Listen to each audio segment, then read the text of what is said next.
Saturday, August 7th.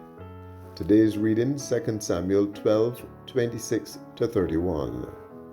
If we confess our sins, he is faithful and just and will forgive us our sins and purify us from all unrighteousness. 1 John 1:9.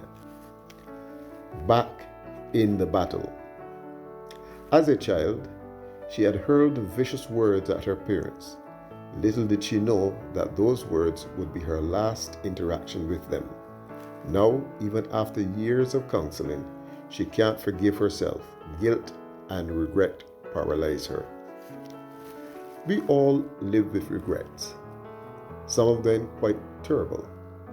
But the Bible shows us a way through the guilt. Let's look at one example.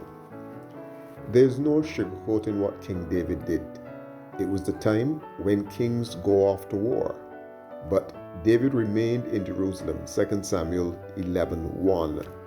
Away from the battle, he stole another man's wife and tried to cover it up with murder, verses 2-5 and 14-15. God stopped David's downward plunge, 12:1-13. But the king would live the rest of his life with the knowledge of his sins. While David was rising from the ashes, his general Joab was winning the battle David should have been leading, 12:26. Joab challenged David, "Now muster the rest of the troops and besiege the city and capture it," verse 28. David finally got back to his God-appointed place as the leader of his nation and his army, verse 29. When we permit our past to crush us, in effect, we are telling God His grace isn't enough. Regardless of what we've done, our Father extends His complete forgiveness to us.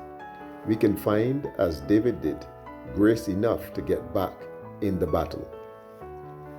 What regrets gnaw at your soul? Who in your life might be a safe person to talk to for the reassurance of God's grace? Our sins don't define us. God's love does.